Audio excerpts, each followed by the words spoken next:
Once you have received your shoulder CPM from the Medcom group in a box delivered straight to your door, you will need to go through a simple yet important setup process. By following the step-by-step guide, you will be able to successfully set up your own shoulder CPM and be on your way to a quicker rehabilitation. The shoulder CPM machine does require the help of another person to set up. Once you have removed the machine from its packaging and placed the packing materials back in the box, you will place the seat assembly on the floor with the wheels down. There will be 2 clips that, once removed, will allow the legs to be removed and inverted to reattach. Now with the wheels at the back of the machine, the clips can be reinserted and the chair can be flipped upright.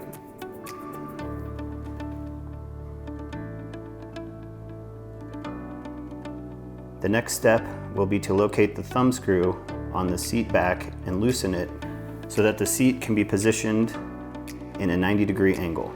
Next, insert the 2 arms of the chair and set them to their appropriate settings. This can be done by first adjusting the one setting to 10 degrees on the side correlating to the affected arm. Once this is done, the other side can be adjusted to the 90-degree mark. On the side correlating to the effective arm that you had set to 10 degrees, you will loosen the thumb screw and insert the motor arm matching up the red marks. The 2 setting will be determined according to your height. On the opposite side, where you have placed the 1 setting to 90 degrees, you will loosen the thumb screw and insert the resting arm. You will then proceed to the motor arm by adjusting the 4 setting until the dial points to 90 degrees. The 3 setting will be adjusted according to your height.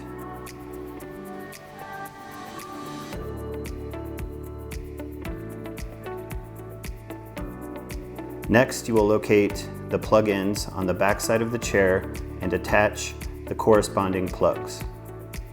The 2 square plugs from the motor arm will be clipped into the left square plug-ins.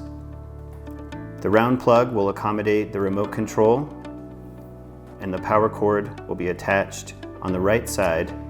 From here, you will insert the appropriate chip card into the remote, and then you will be on your way to a successful recovery.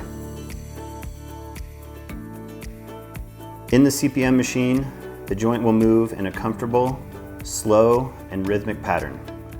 By increasing the fluid movement around the repaired joint, the continuous passive movement helps reduce both swelling and joint pain. The continuous passive movement helps to keep the joint flexible and helps increase the patient's range of motion, and helps reduce the risk of complication in the surgically repaired joint. Once you are done with the CPM machine, you will need to disassemble the machine to its original state and place it back into the original packaging. Thank you for letting us be a part of your post-op rehab team.